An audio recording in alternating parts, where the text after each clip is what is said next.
오늘 본문은 누가복음 20장 27절에서 40절입니다. 누가복음 20장 27절에서 40절. 하나님에게는 모든 사람이 살았느니라. 하나님에게는 모든 사람이 살았느니라. 이 제목의 말씀입니다. 27절부터 봉독합니다.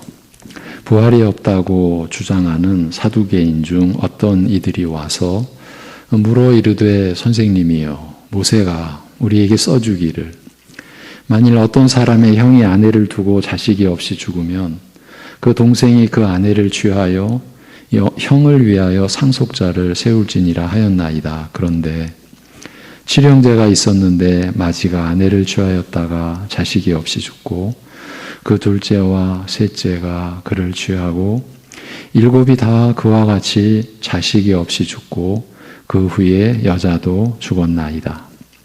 일곱이 다 그를 아내로 취하였으니 부활 때에 그 중에 누구의 아내가 되리이까? 34절부터는 40절까지 같이 보시겠습니다. 다 같이. 예수께서 이르시되 이 세상의 자녀들은 장가도 가고 시집도 가되 저 세상과 및 죽은 자 가운데서 부활함을 얻기에 합당히 여김을 받은 자들은 장가 가고 시집 가는 일이 없으며 그들은 다시 죽을 수도 없나니 이는 천사와 동등이요 부활의 자녀로서 하나님의 자녀임이라. 죽은 자가 살아난다는 것은 모세도 가시나무 떨기에 관한 글에서 주를 아브라함의 하나님이요 이삭의 하나님이요 야곱의 하나님이시라 칭하였나니 하나님은 죽은 자의 하나님이 아니요 살아있는 자의 하나님이시라. 하나님에게는 모든 사람이 살았느니라 하시니 서기관 중 어떤 이들이 말하되 선생님 잘 말씀하셨나이다 하니 그들은 아무것도 감히 더 물을 수 없음이더라. 아멘. 네, 지난주에는 유대인 지도자들이 예수님을 제거하기 위해 유대인 지도자들이 획책을 지금 도모하고 있습니다. 예수님을 제거하기 위해. 참 놀라운 일이죠. 그렇게 예수님을 제거하기 위해 시험한 첫 번째 시험에 대하여 말씀드렸습니다. 예수님께서 신령한 하나님 나라에 대하여 가르쳐 오신 것을 잘 아는 서기관과 바리새인들은 예수님으로부터 로마 황제에게 세금을 바치는 것이 옳지 않다는 대답을 끌어낸 다음 로마 총독의 손을 빌려 예수님을 제거하고자 하였습니다. 그러나 유대인으로서 가이사에게, 로마 황제에게 세금을 바쳐 그의 권세를 인정하는 것이 과연 옳은가라고 묻는 저들에게 예수님께서는 가이사의 권세가 한편으로는 하나님께서 세우신 권세인 반면 다른 한편으로는 하나님을 거스르는 부패한 권세라는 사실을 알리셨습니다. 우리가 베드로 전서에서 살펴왔던 그 내용의 기초와 근거가 되는 말씀이라고 할 수가 있죠. 따라서 가이사의 것은 가이사에게, 하나님의 것은 하나님께 바치라고 말씀하신 것은 세속 권세의 이런 이중적인 성격을 깊이 헤아려 하나님의 것이 온전히 하나님께 드려지도록 하라는 뜻이었다고 할 수 있습니다. 이제 이어지는 오늘 말씀은 서기관들과 바리새인들에 이어 사두개인들이 예수님을 시험한 일을 기록하고 있습니다. 당시 유대 사회에서는 바리새파 외에도 여러 가지 면에서 이들과 대조적인 사두개 당파가 있었습니다. 이 사두개인들은 당시 유대인 사회의 유력한 계층인 제사장 출신이 많았으며 유대인 최고 법정인 산헤드린에서 다수를 차지하였습니다. 이들은 기록된 율법 외에 구전되어 오는 율법까지도 다 받아들이는, 그리하여 세부에 이르기까지 철저히 율법대로 살려고 한 바리새인들과는 달리 다릅니다. 이게 다른 당파예요. 기록된 율법만을 인정하는, 즉 최소한의 율법만을 인정하는 매우 현실적이고 현세적인 성향을 가진 자들이었습니다. 이들이 기록된 율법만을 인정한 이유와 동기가 무엇이었는지 확인하기는 어려우나 결과를 두고 말한다면 율법의 범위를 축소하여 최소한의 율법만을 인정함으로써 가능한 한 율법에서 자유롭고자 하였다고 할 수 있습니다. 사정이 이런 만큼 하나님의 율법을 최대 한도로 광범위하고 철저하게 인정하고 지키려고 한 바리새인들은 상대적으로 일반 백성들의 인정과 존경을 받은 반면 사두개인들은 백성들에게 별로 인정을 받지 못하였습니다. 사두개인들의 생각과 생활이 이러했으므로 심지어 그들은 내세나 내세의 상벌조차 믿지 않았으므로 당연히 죽은 자의 부활을 믿지 않고 그 가능성을 부인하였습니다. 제사장 출신이 많았는데도 사두개인들은 이 현세, 매우 현실적인 그러한 교리, 유대교 안에서도, 유대주의자들 안에서도 이들은 이렇게 자신들의 그 틀을 가지고 있었습니다. 죽은 자의 부활을 믿지 않고요, 그 가능성을 부인했습니다. 예수님께서 내세와 사후 생명, 죽은 자의 부활과 영생에 대하여 가르치시는 줄을 잘 알고 있는 그들, 이 사두개인들은 나름대로 부활이나 내세가 있을 수 없다는 확실한 논증을 제시하고자 하였습니다. 부활의 가능성을 부인하는 확실한 증거를 제시함으로써 예수님의 가르침을 무너뜨리면 예수님도 그와 함께 무너지리라, 이렇게 저들은 판단하고 이제 예수님 앞에 그 부활의 가능성을 부인하는 확실한 증거를 제시하려고 지금 나온 겁니다. 그래야 이들은 모세 율법 중에서 부활의 가능성을 부인하는 확실한 증거라고 생각하는 한 가지 예를 예수님께 제시하였습니다. 평소에 예수님께서 오직 하나님의 말씀을 들어 복음을 증거하시며 가르치시는 사실을 잘 아는 이들은 모세 율법에서 확실한 증거를 제시하면 예수님께서도 이를 부인할 수 없으실 것이며, 그러면 자동적으로 예수님이 전하는 모든 가르침과 복음은 그 근거와 권위를 상실하고 무너질 것이라고 내다본 것입니다.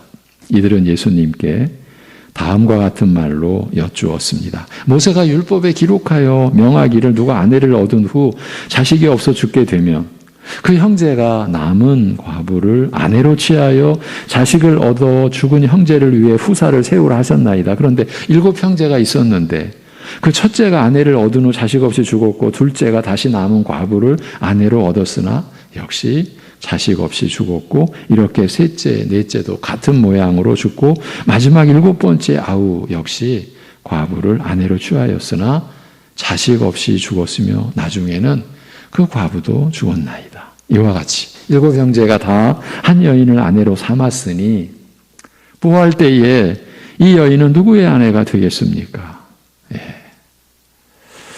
이들의 질문의 의도를 쉽게 설명하자면 대충 이런 것입니다. 하나님께서 모세를 통해 이스라엘에게 명하시기를 형이 자식이 없이 죽으면 아우가 남은 과부를 아내로 맞아 자식을 얻어 형의 후사를 세우게 하셨는데, 이것은 하나님의 명령이니 누구도 부인할 수 없는 것이다. 그런데 사람의 존재가 이 현세로 끝나야지, 이 눈에 보이는 세상으로 사람의 존재가 끝나야지, 만일 그렇지 않고 죽은 자가 다시 부활한다면 이 명령은 윤리적으로 심각한 문제를 야기하게 될 것이다. 즉 현세의 생으로 끝난다면 남편과 아내의 관계도 현세 동안만 존재하고 끝나버리므로 아무 문제가 없으나, 만일 부활이나 내세가 있다면 여러 사람이 한 여인을 아내로 맞았으니 내세에서는 한 여인이 동시에 여러 남편을 두는 비윤리적인 문제가 발생할 것이라. 하나님께서 어찌 이와 같이 비윤리적인 문제를 초래할 일을 명령하셨겠는가?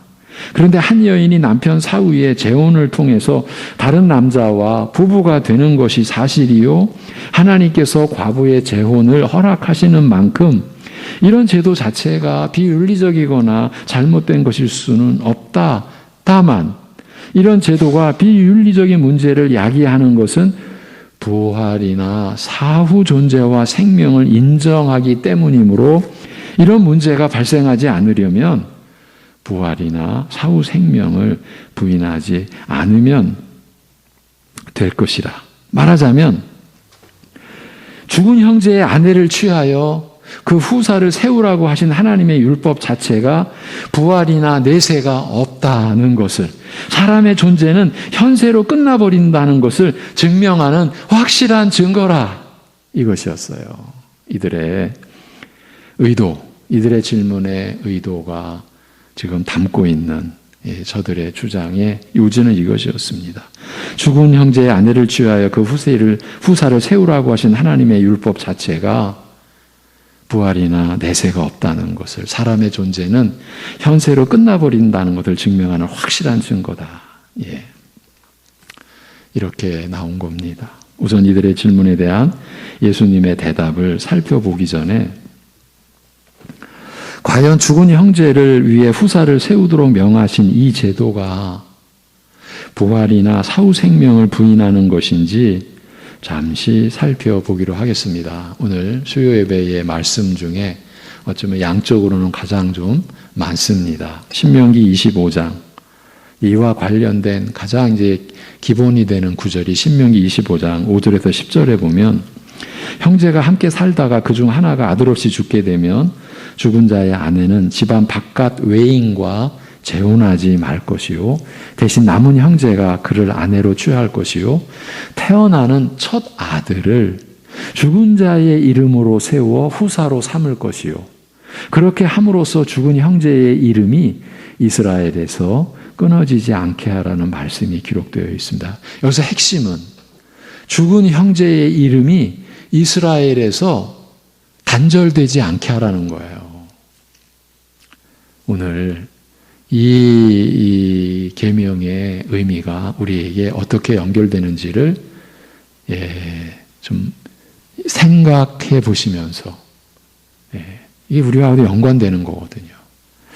자, 비록 이 명령이 강제적인 명령이 아니요 거부할 수 있는 명령이기는 하나, 이런 일을 허용하고 적극 권장할 뿐 아니라 이런 의무를 거부하는 자로 하여금 이스라엘 내에서 수치를 당케 하라고 하신 만큼 우리 동양의 윤리적 관습으로는 매우 받아들이기 힘든 제도임이 분명합니다. 그러나 예수님의 대답이 가르치는 대로 부부관계가 오직 현세에서만 유효하다는 사실을 감안하면 윤리적 정서에 거치는 요소는 어느 정도 약화된다고 할 수 있습니다. 더욱이 하나님께서 이런 제도를 허용하시고 적극 권장하신 의도와 목적을 올바로 이해하면 이런 거치는 요소는 충분히 해소될 수 있습니다. 지금 우리 구역공과 룻기가 사실은 이 내용을 담고 있는 겁니다. 기업 물을 자. 기업 물을 자라는 제목이거든요. 이제 보아스가 룻의 기업 물을 자로 등장을 하고, 결국 보아스는 우리의 기업 물을 자 되시는 예수님을 예표하는 그 사사기에 그야말로 어둡고 침침하고 죽음의 향기만 가득한 각자 소견대로의 그야말로 이스라엘의 하나님 나라로서의 모든 그 규모와 제도와 질서가 허물어진 그때에 놀랍게도 모압 여인 룻을 통해서 하나님의 나라의 빛이 비추이죠. 그 내용의 핵심이 오늘 우리가 다루는 이 기업을 무르는 이 율례인 겁니다. 기업을 무른다라고 하는 가장 기본적인 말은 되사다 이거예요. 되사다. 그러니까 잃어버린 것도 빼앗긴 것 다 포함됩니다.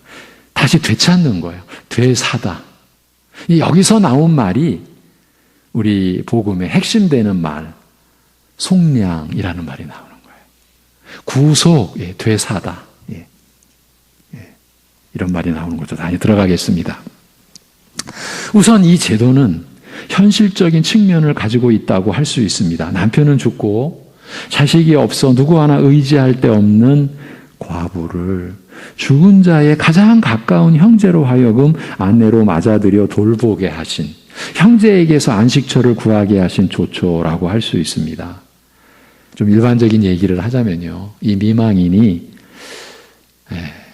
대단한 미모나 재산이나 지위나 재주, 능력을 갖춘 경우가 아니라면 아직 미혼 총각으로서 과부를 아내로 맞는 일은 형제의 짐을 나누어지는 자기 희생이요 사랑이라고 할 수 있습니다.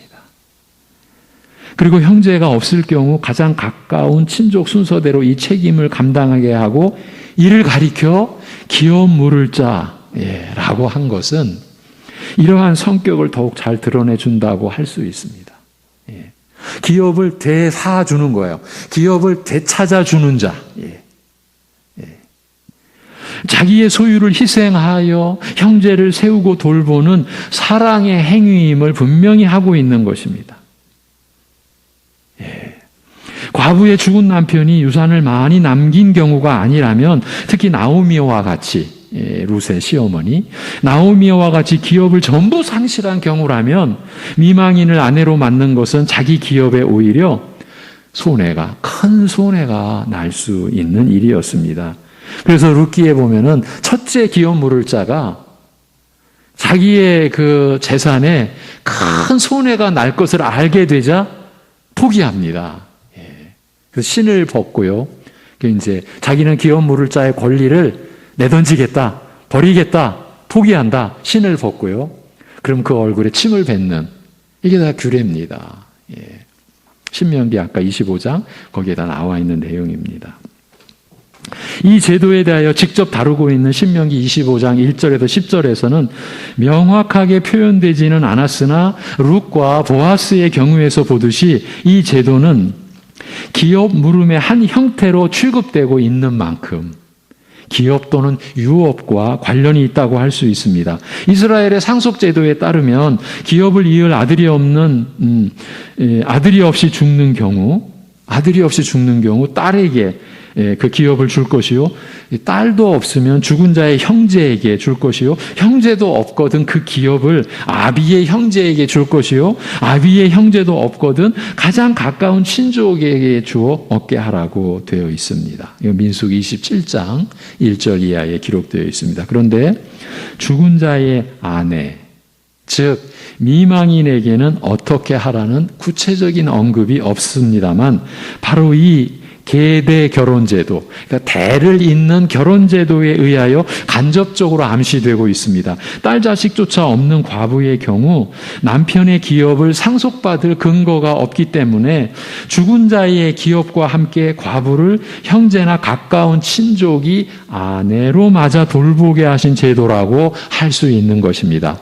만일 과부가 재혼을 하지 않는 경우 살아있는 동안에는 전 남편의 기업을 관리할 수 있으며, 또한 과부의 사후에는 그것이 딸에게나 죽은 남편의 형제와 친족에게 돌아갈 수도 있을 것입니다만, 만일 아내가 다른 집안이나 다른 지파 사람과 재혼할 경우 기업은 그 집안이나 그 지파에게서 충나게 마련입니다. 딸 자식밖에 없는 이제 민수기의 그 슬로보핫, 이 슬로보핫이 아들이 없었어요. 딸 자식밖에 없는 이 슬로보핫의 경우 기업을 딸에게 물려주되 결혼은 동일 지파 내에서 하여 한 지파의 기업이 충나지 않게 한 조처를 감안하면, 그러니까 한 지파의 기업이 충나지 않게, 이것을 이 율법이 이렇게 제도화 시켜놓았던 거예요. 그런 조처를 감안하면 아들 없이 죽은 자의 경우 그 과부를 형제에게, 보아스의 경우에서 보듯이 여기에서 형제의 의미는 일반적인 친형제보다 좀 광범위한 것으로 보입니다. 그렇게 그 과부를 형제에게 맡긴 것은 기업이 다른 집안이나 다른 지파에게 넘어가게 하지 않으려는 의도에서 나온 조처라고 할 수 있습니다. 신명기 22장 5절에서 과부가 그 집안 바깥 남자와 재혼하지 않도록 하라고 하신 말씀은 비록 기업이란 표현이 명백하게 언급되고 있지는 않으나 분명하게 관련이 있다는 것을, 그리고 적어도 포함된다는 것을 암시하고 있습니다. 이처럼 계대, 대를 잇는 결혼 제도는 이스라엘의 기업 상속과 깊은 관련이 있는 제도입니다.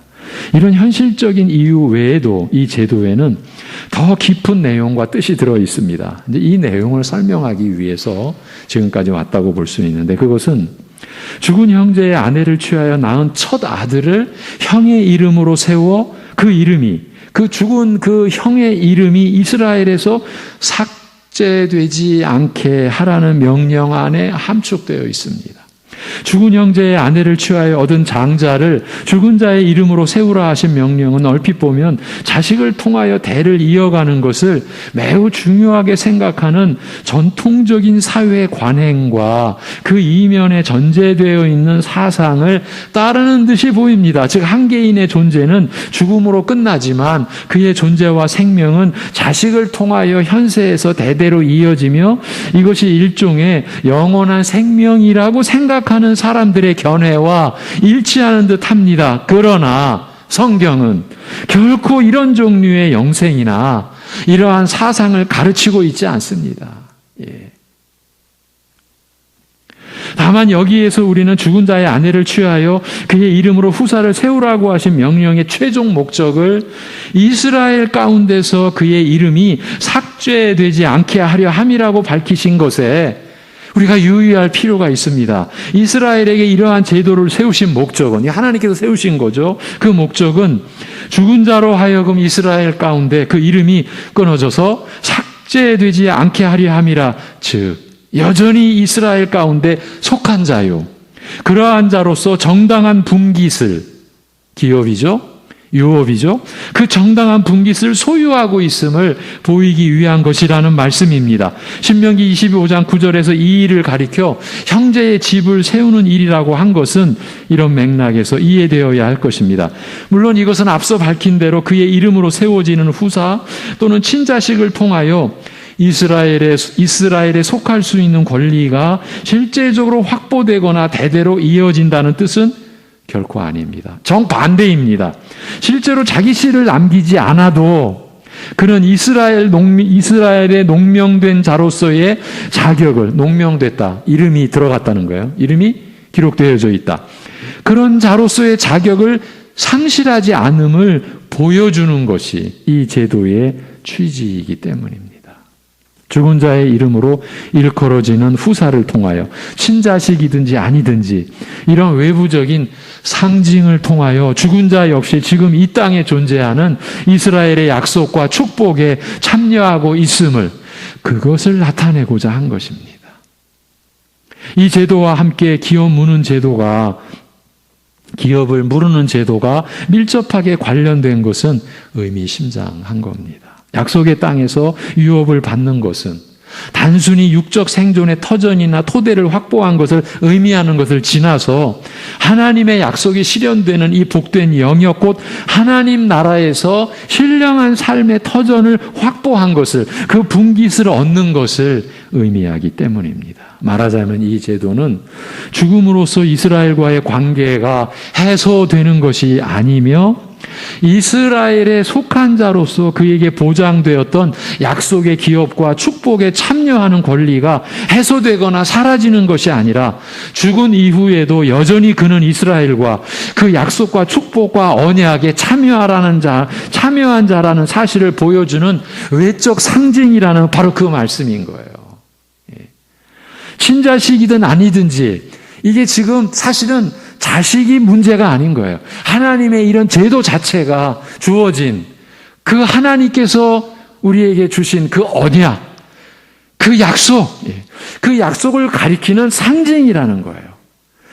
죽은 이후에도 언약에 참여한 자는 죽은 이후에도 그는 이스라엘과 그 약속과 축복과 언약에 참여한 자라는 사실을 보여주는 외적 상징이라는 그 말씀인 거예요. 그러니까 세상에서처럼 자식을 통해서 내 생명이 이어지고 그런 어떤 개념, 관념,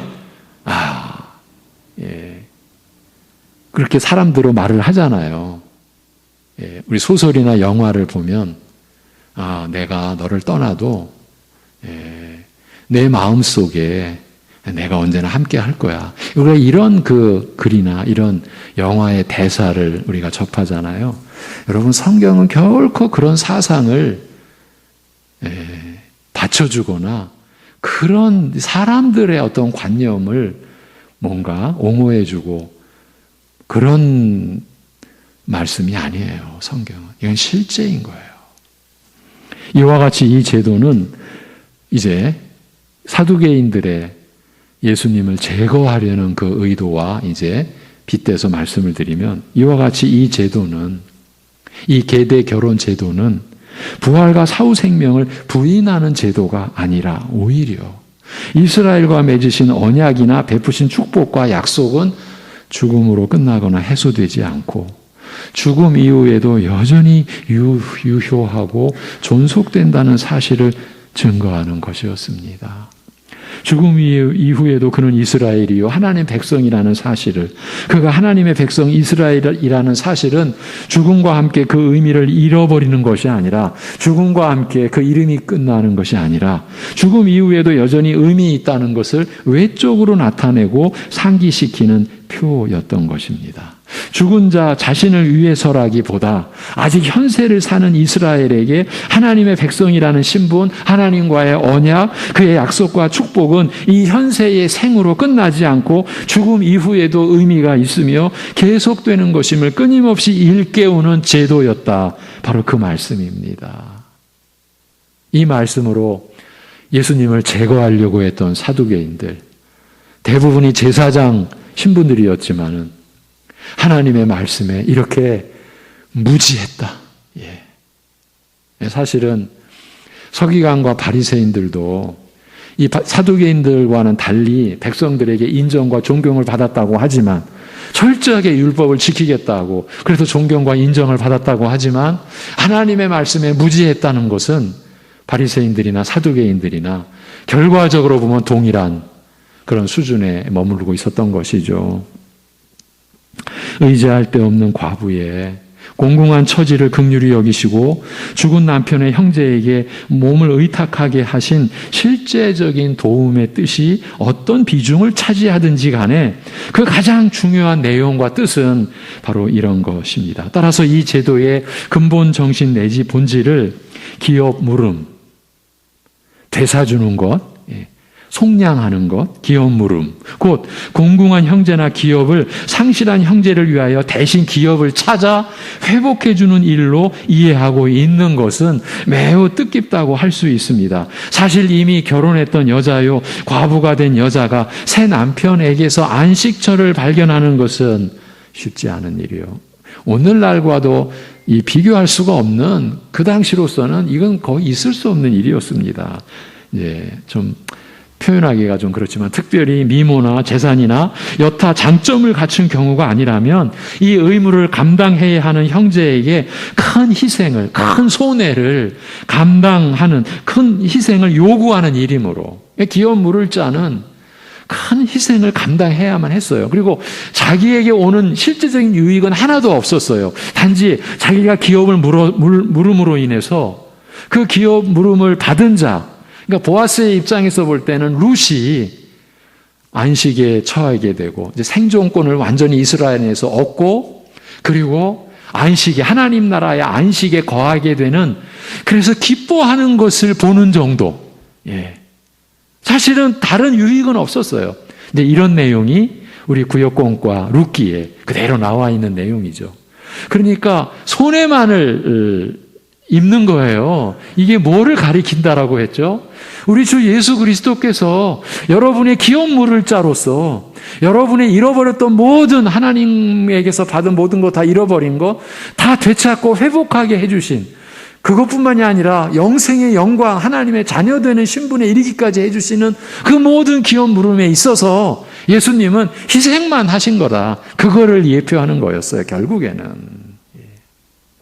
그리고 보아스의 입장에서 보자면은 그 은혜를 입은 그 기쁨을 누리는, 여러분이 그 기쁨을 누리는 것을 우리 주님은 바라보심으로 흡족해 하시는 그것. 보아스가 바로 그거를 우리에게 보여줬죠. 그것처럼 이 의무를 감당해야 하는 형제에게 큰 희생을 요구하는 것이므로 특별히 가까운 형제로 하여금 죽은 형제를 위하여 감당하도록 하신 것에는 이런 깊은 뜻이 들어 있는 것입니다. 이 어려운 내용을 좀 제가 평소보다 빨리 천천히 해도 사실 어려운데 이게 어려우니까 좀 빨리 진행을 했습니다. 이제 마무리를 좀 해가야 되는데 남은 분량이 좀 있습니다. 좀 시끄럽겠지만 에어컨을 좀 가동해 주셔서 조금은 좀 좋은 환경에서, 물론 소리는 좀 나지만 좀 진행해 가겠습니다. 자, 이와 같이 이 이스라엘의 특별한 결혼 제도, 이거를 계대, 대를 잇는다라는 한문을 써서 계대 결혼 제도라고 하는데, 이 제도는 인간의 존재가 특별히 이스라엘에게 약속된 축복과 언약이 현세적인 것이요, 죽음과 더불어 그 의미를 잃어버린다고 가르치는 것이 아니라, 사두개인들은 이것 때문에 예수님을 넘어뜨리려고 나온 것이죠. 그런 계대 결혼 제도가 현세를 넘어서서 내세까지 들어가면은 이거 혼란만이 온다. 비윤리적인 하나님 나라가 되고 만다. 그런 뜻이 아니라 반대로 우리의 존재가 또한 하나님의 백성에게 약속된 축복과 언약이 죽음을 넘어서는 것이요, 죽음 이후에도 의미 있는 것임을 확인해 주고 있는 것입니다. 즉 사후 존재의 생명과 더 나아가서 부활의 가능성을 증거하고 확인하는 것이라고 할 수 있는 것입니다. 사두개인들은 이런 성경의 참뜻을 크게 오해하였다고 할 수 있습니다. 크게 오해한 정도가 아니죠. 뒤집어 버렸죠. 반대로 이해한 거죠. 그렇다면 오늘 우리도 하나님의 말씀을 이렇게 정반대적 관점으로 받는 말씀도 있지 않을까? 여러분, 있습니다. 어쩌면요, 사두개인들의 이 크게 오해한 것보다 더 치명적인 오해를 오늘날 우리가 하고 있을 수가 있습니다. 그 이야기를 요즘에 새벽 예배를 통해 전하고 있습니다.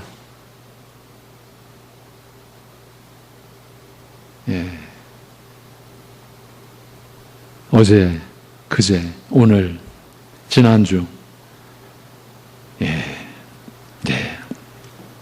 다시 이제 진행하겠습니다. 그러면 하나님께서는 왜 차라리 과부로 하여금, 미망인으로 하여금 집안 바깥 외인과 재혼하도록 하지 않으시고 하필이면 근친 간의 성관계를 엄격하게 금하는 율법의 일반적인 흐름에 역행하여 윤리적 정서에 거치는 방식으로 형제로 하여금 그를 아내로 맡게 하셨는가?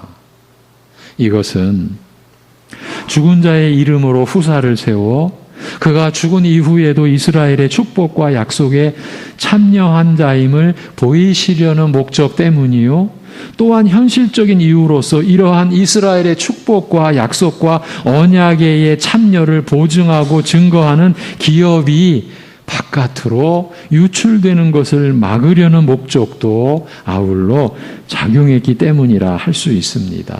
이로써 이 계대 결혼 제도가 사후 생명이나 부활을 부인하는 확실한 증거라는 사두개인들의 생각은 성경의 참뜻을 오해한 것이요, 이 제도는 오히려 부활과 사후 생명의 가능성을 강력하게 증거하는 것이라는 사실은 드러났습니다만, 그러나 사두개인들이 제기한 문제, 즉 부활이 있을 경우 한 여인이 여러 남자의 아내가 될 수밖에 없다는 비윤리성의 문제는 여전히 해결되지 않았다고 할 수 있습니다. 근데 이 문제에 대하여 오늘 본문 말씀에서 예수님께서는 다음과 같이 대답하셨습니다. 이 세대의 아들들, 즉 현세에서 살아가는 자들은 장가가고 시집가지만 저 세대, 즉 내세와 죽은 자들 중에서 부활에 이르도록 합당하게 여기심을 받은 자들은 장가가거나 시집가지 않는다고 하셨습니다.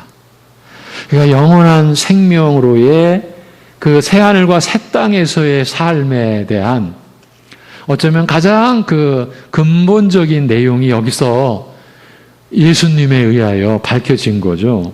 장가가거나 시집가지 않는다. 말하자면 시집가고 장가가는 일, 결혼제도란 오직 이 세상에서 육신을 입고 살아가는 동안에만 유효하고 존재하는 제도일 뿐이요. 부활 후 내세에서는 결혼하는 일이, 결혼제도라는 것이 존재하지 않는다는 말씀이에요. 창초에, 그러니까 창세기 2장, 1장, 2장, 3장, 거기에 이제 결혼제도가 나오잖아요. 그러니까 창초의 결혼제도가 바로 우리에게 주어진 것이 암시하는 바가 사실은 너무 깊고 큽니다. 오늘 말씀과도 관련이 있어요. 그러니까 지금 우리가 살아가고 있는 이 창조 세계 안에서만 결혼제도는 존재할 뿐, 그 이후에 부활 후 내세에서는 존재하지 않는다는 말씀이에요. 현세와 내세에서 사람의 존재 방식이 여러 가지 면에서 다를 것인데 부활 후에도 우리는 여전히 몸을 가질 것이나 그때의 몸은 지금의 몸과는 다른 영화로운 부활체일 것이요. 그 부활체를 입고 사는 우리는 시집가고 장가가서 부부관계를 갖는 일이 없을 것이라는 그 뜻입니다. 이런 형태의 부부관계는 더 이상 존재하지 않는다는 말씀입니다. 더 나아가서 이 세상에서 결혼하여 부부가 되는 이런 제도와 이로써 성립되는 부부관계는 이 세상 사는 동안에만 존재하고 유효할 뿐 죽음과 더불어 이런 것들은 다 해소되고 내세에서는 시집가고 장가가는 일이 없을 것이라는 말씀입니다. 다시 죽는 일이 없을 것이며 오직 하늘의 신령한 존재인 천사와 비슷하게 될 것이며 영혼과 육신이 다 같이 부활하여 즉 새 생명을 얻어 새로운 존재가 될 것이라는 뜻입니다. 하나님으로부터 난 하나님의 자녀, 성령의 능력으로 영육간에 부활하여 다시 태어난 새로운 존재가 될 것이라는 말씀입니다. 시집가지 않고 장가도 가지 않아 부부관계가 존재하지 않는 내세에서 누구의 아내와 남편이냐 하는 것은 무의미하며 있을 수도 없는 일일 것이요. 따라서 사두개인들이 제기한 문제는 전혀 문제가 되지 않는다고 할 수 있습니다. 또한 죽음 이후에 올 내세에서는 부부관계가 존재하지 않고 오직 현세만 부부관계가 존재하므로 즉 죽음과 더불어 현세의 부부관계는 해소되어 버리므로 남편이나 아내와 사별한 자가 그 뜻대로 재혼할 수 있는 것입니다. 만일 부부관계가 사후에도 지속된다면 재혼하는 것은 간음죄가 될 것입니다만 이 관계가 죽음과 더불어 해소되기 때문에 재혼해도 죄가 되지 않는 것입니다. 예수님께서는 죽은 자가 부활할 것을 또다시 확인하시되 아주 유명한 내용이죠. 결정적인 내용이죠. 모세는 가시나무 떨기에서 나타나신 하나님을 뵙는 가운데 모세가 지금 가시나무 떨기에 불이 붙었는데 나무는 안 타는데 그 불이 붙고 있는 그야말로 현세에서는 일어날 수 없는 그 장면을 이제 목도하면서 이제 그 안에서 나타나신 하나님을 뵙게 되죠. 거기서 하나님을 만나 뵙는 가운데 하나님께서 스스로 나는 아브라함과 이삭과 야곱의 하나님이라고 말씀하신 그 사실을 기록함으로써 죽은 자가 부활한다라는 사실을 분명히 밝히고 있다고 말씀하셨습니다. 예수님께서 이 점을 밝혀주신 것이에요. 왜 하나님께서 자신을 아브라함과 이삭과 야곱의 하나님으로 지칭하신 사실이 죽은 자의 부활이 있을 것을 증명하는 증거가 될 수 있는가? 하나님은 죽은 자의 하나님이실 수 없고 오직 산 자의 하나님이시기 때문이라고 하셨습니다. 예수님께서 직접 부활을 입증해 주고 계시는 말씀인 거죠. 제가 한 달, 두 달 그쯤에 우리의 신앙을 확인하고 점검하는 차원에서 여러분에게 여쭙죠. 예수님의 죽으심이 나를 위한 죽으심이라는 것이 믿어지십니까? 그리고 아울러 우리의 죄를 사해 주시고 우리를 영원히 의롭다, 하나님 앞에 옳다 인정받는 그런 영생의 사람 되게 해 주시기 위하여 사흘 만에 부활하신 것이 믿어지십니까? 이걸 제가 여쭙죠. 그러니까 십자가의 그리스도가 믿어지십니까? 십자가에 못 박히신 그리스도의 그 죽음과 부활이 믿어지십니까? 각자가 자신에게 하나님 앞에서 자신을 돌아보라고 말씀을 드렸죠. 오늘 이러한 내용이 그러한 우리의 신앙 고백과 직결된 내용이죠. 예수님의 죽으심과 사흘 만에 부활하심이 안 믿어진다면 하나님 앞에 나아가셔야 한다고, 그 어떤 다른 것을 구하지 않고 있는 그대로 하나님, 제가 안 믿어집니다. 안 믿어지는 것 같습니다. 저를 이대로 두지 마시옵고 저에게 우리 주 예수 그리스도 안에서 성령께서 저에게 주시는 이 믿음의 은혜를 허락해 주옵소서라고 기도하셔야 한다고, 제가 이렇게도 강조할 수 있습니다. 목사의 신분을 가져도 예수님의 죽으시고 부활하심이 안 믿어지는 그런 상태에서도 얼마든지 외적으로는 목사의 직분을 가질 수 있습니다. 오해하지 않기 위하여 제가 이런 애매한 경우에 저는 목사라는 직분을 잘 사용하죠. 외적으로는 목사인데 예수님의 죽으시고 부활하심이 안 믿어진다. 그는 그저 사회에서 사람들이 일하며 살아가는 그 일로서의 목사의 일을 하는 것이지, 그는 영적인 사역, 하나님의 말씀의 일꾼으로서 머리 대신 그리스도의 몸된 교회를 섬기는 말씀의 종은 아직은 아니죠. 왜? 믿음의 근본, 우리의 거듭남의 가장 근본되는 증거가 되는 그리스도의 죽으심과 부활에 대한 믿음이 없는데 어떻게 그가 살아계신 하나님의 우리를 살리는 말씀을 전한다고 할 수가 있겠습니까? 그래서 오늘 우리가 나누는 이 어려운 내용이 우리에게 그렇게 연결이 되는 겁니다. 이제 정리를 해 가겠습니다. 모세에게 나타나셔서 이 말씀을 하신 때는 이미 아브라함과 이삭과 야곱은 죽어 묻힌 지 오랜 세월이 흐른 때였습니다. 수백 년이 지나간 때였습니다.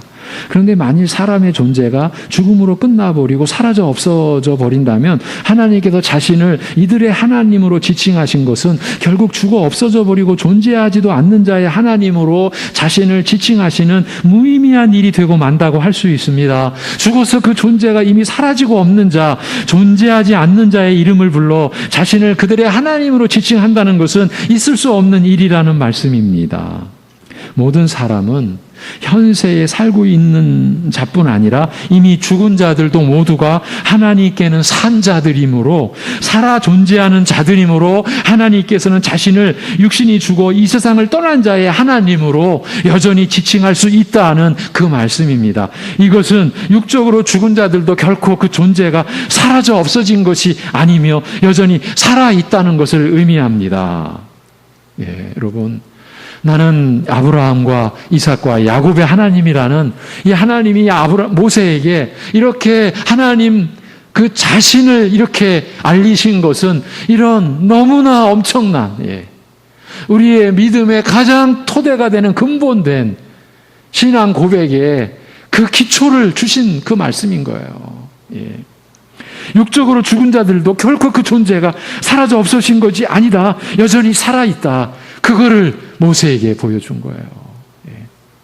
이런 일반적 의미 외에 더욱 깊은 뜻도 있습니다. 이미 죽은 자들의 하나님이 되신다는 것은 내가 내 하나님이 되리라는 하나님의 언약, 예.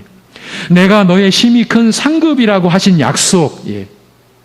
여러분, 내가 내 하나님이 되리라. 내가 너의 힘이 큰 상급이라. 우리가 여러분 상급 말들 할 때 이 구절을 염두에 두셔야 됩니다. 하나님이 친히 내가 너의 큰 상급이라고, 내가 너의 하나님이라고, 하나님을 내 하나님으로 소유하리라, 그리고 하나님을 유업으로 받으리라. 이번 주 그 구역권과 룻기에 우리의 기업, 예. 하나님이 우리의 기업이 되신다라는 내용이 나오는 거예요. 그러니 여러분, 하나님이 예수를 믿는 자 모두의 기업이 되신다라고 할 때 기업에 차별이 있을 수 있습니까? 누구 기업은 더 크고 누구 기업은 작고, 이 땅에 무슨 그런 계산 방식으로는 영원한 하나님 나라의 그 언약의 축복에 참여하는 그 영광은 우리가 계산이 안 되는 거예요. 하나님이 우리의 기업이시라고요. 예. 하나님을 유업으로 받으리라. 이런 약속이 죽은 자들에게도 유효하며 그 약속이 실현될 때 이들도 그 영광과 생명에 참여하게 되리라는 뜻을 함축하고 있는 것입니다. 그리고 이를 위해서는 죽은 이들이 반드시 부활하지 않으면 안 되는 것입니다. 죽은 자들의 경우 반드시 다 부활하여야만 하나님께서 나의 하나님이 되어주시는 언약의 축복이 온전히 실현되는 그날의 영광에 참여할 수 있을 것이기 때문입니다. 하나님께서 아브라함에게 약속하신 것, 그의 하나님이 되시리라고 약속하신 언약의 축복은 단순히 약속의 땅에 들어가서 얼마간 살다가 죽는 것으로 끝나는 것이 아니라 하나님 나라의 마지막 영광과 생명을 포함하는 것이었습니다. 이 약속이 온전히 실현되기 위해서는 죽은 이들도 하나님 나라의 완전한 영광에 참여하여야 하므로 죽음에서 부활하는 것이 필수적인 것입니다. 자기를 제거하려고 나온 사두개인들의 하나님의 말씀을 크게 오해한, 그야말로 무지 속에 빠져있는 이들에게 영원한 하나님 나라의 영광, 하나님의 언약, 그 축복의 그 의미를 저들이 들고 나온, 부활이 있으면 안 된다, 내세가 있으면 안 된다, 저들이 들고 나온 바로 그 말씀을 가지고, 그 말씀이 오히려 내세가 있다, 부활이 있다라는 것을 하나님께서 입증해 주신 그 의미라고 예수님께서 밝혀주신 것입니다. 기도하겠습니다. 하나님 아버지, 우리가 이러한 하나님의 언약과 축복에 그리스도 안에서 참여한 자라는 이 사실을 예수님을 제거하려는 사두개인들의 획책을 부리는 말씀 속에서도 밝혀주시고, 이러한 언약의 말씀이, 이 진리의 말씀이 성령님으로 인하여 우리에게 주어지고 우리 안에서 풀어지고 우리의 육신의 그 무엇으로도 지혜로도 능력으로도 감당할 수 없는 영생의 약속의 말씀이 오직 성령님의 역사로, 은혜로 우리 안에서 풀어지고 우리가 이 말씀에 참여하는 자, 언약에 참여하는 자, 이 영원한 축복에 참여하는 자 됨을 오늘 말씀을 통해서 우리에게 확인하여 주심을 감사드립니다. 아버지 하나님, 그러나 우리 안에 예수님의 이 말씀이, 예수님의 죽으심과 그 부활의 역사가 아직도 믿어지지 않는 가운데 자기만의 신앙으로, 자기만의 종교 생활로 교회 안에 속해 있다고 하는 그러한 심령들을 하나님 아버지 긍휼히 여겨주시고 그대로 두지 마옵시고 그 심령 속에 임하셔서 예수님의 죽으심과 부활하심이 우리를 위한 것, 나를 위한 것이라는 분명한 신앙 고백으로 하나님 앞에 나오며 하나님을 섬기는 생명의 역사를 허락하여 주시옵소서. 아버지 하나님, 사두개인들이, 바리새인들이, 서기관들이 하나님의 말씀을 뒤집어버린 것 같이 오늘도 우리가 그리스도의 십자가, 그 복음의 말씀을 뒤집은 채로 신앙생활을 하고 있는 우리의 헛된 모습도, 헛된 신앙생활도 밝혀 주시옵소서, 보여 주시옵소서. 우리가 헛되게 신앙생활하는 그러한 모습을 그대로 두지 마옵시고 진리의 말씀 위에 분명히 붙들려서 성령의 이끄심을 따라 그 말씀이 우리 안에서 주는 하나님의 은혜, 예수님이 우리에게 의가 되시고 거룩이 되시고 우리에게 속량이 되어주신 그 은혜를 진정으로 깨닫고 그 하나님을 섬기는 자유로운 신앙생활 할 수 있는, 그래서 이 땅에 이 세상과 같이 얽매이지 아니하고 하나님 나라에 속한 자로, 그래서 이 세상을 섬기는, 이 세상의 빛이 되는 우리 사랑하는 성도들의 생애 되게 하여 주시옵소서.